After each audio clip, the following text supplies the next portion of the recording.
AI Podcast. I'm Ethan, and with me is Maya.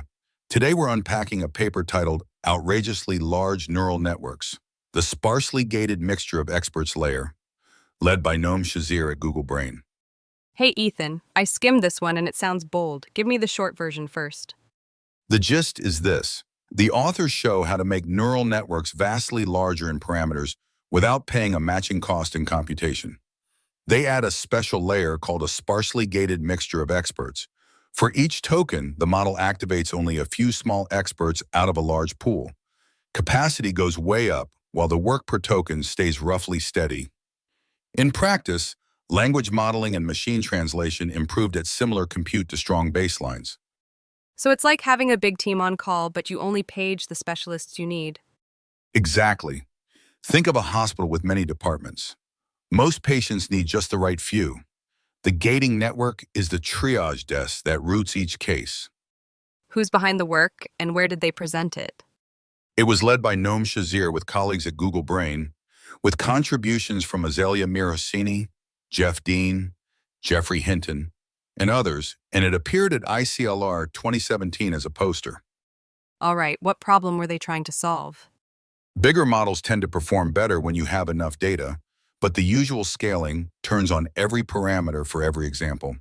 Compute and memory blow up.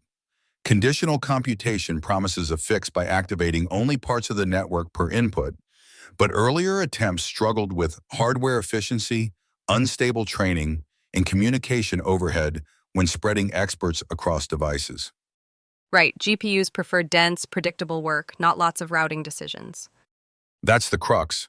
Prior methods often had poor load balance, tiny per expert batches that wasted hardware, and network bottlenecks. The novelty here is a practical recipe that makes conditional computation work at scale. Walk me through the new layer.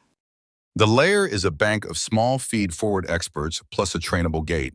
For each token, the gate chooses a small top K set of experts to run. They add a touch of trainable noise to the gate so it explores and spreads traffic, and they include auxiliary losses that encourage balanced use of experts. The whole thing trains end-to-end with backprop. Adding noise sounds counterintuitive. Why help the gate be a little random? Without noise, the gate can fixate on a few favorites.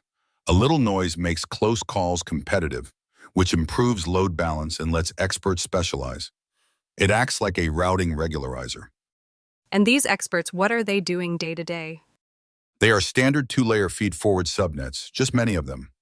You might have hundreds or thousands waiting. Only a few fire for each token, so you keep compute in check while gaining representational capacity. How did they test the idea? Two main tracks.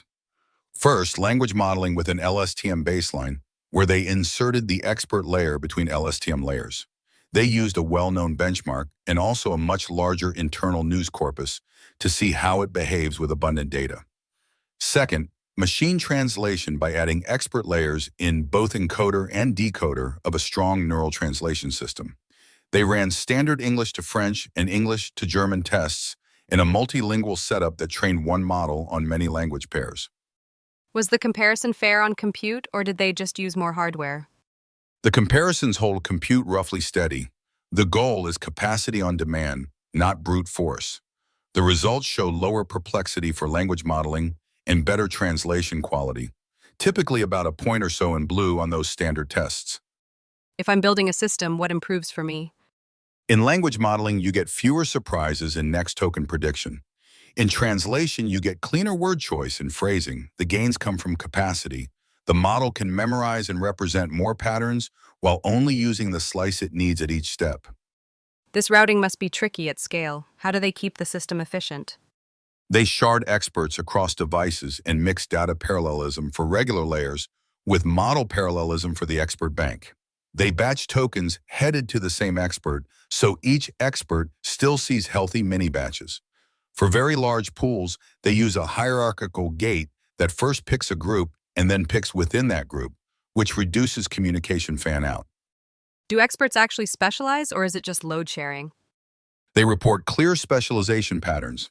Certain experts tend to be selected for particular tokens or contexts. It is not handcrafted. It emerges during training. What are the trade-offs I should keep in mind? First, reproducibility can be hard because some winds use very large or proprietary data sets in sizable clusters. Second, stability depends on the gate noise and balancing losses, which add hyperparameters you need to tune. Third, there is real systems complexity. Dispatching tokens across devices introduces bandwidth limits that production deployments must engineer around. So it's powerful, but not exactly plug and play for everyone. That's fair. It is a clear recipe with strong results, but it expects comfort with distributed training and routing dynamics. Also note the difference between architectural potential and tested scales. The paper shows how to reach extreme parameter counts, while the largest translation runs are more modest, though still large. Let me try a simple restatement. You get the benefits of a huge model by waking up only a few parts for each token. A touch of noise and some balancing losses keep traffic healthy. Drop it into language models and translation systems, and you get better predictions at similar compute. But you need careful engineering and plenty of data. Perfect summary. If I want to try this today, where would I start? Start where capacity seems to be the limiter, especially sequence tasks. Place expert layers between your main blocks. Keep experts small and numerous, not large and few. Use a small top K so only a handful are active per token. Watch the balance metrics and adjust the balancing loss or gate noise if a few experts dominate. Prototype small before scaling out. And where does the field go next? Better routing with fewer knobs. Broader use across architectures and modalities. System co-design to cut communication overhead. And more open data sets and reference implementations so others can reproduce and run meaningful ablations. I like that. Make this gate smarter, make the system faster, and make the science easier to reproduce. One final thought. This paper reframes scale. Instead of asking how to afford using all parameters every time, it asks how to afford keeping them around and using them only when needed. That idea, capacity on demand, opened a path to models that were out of reach. That's a great takeaway. If you're curious, the paper is on RxIve. Thanks for listening. This was the AI Podcast. I'm Ethan, that was Maya, and we'll see you next time.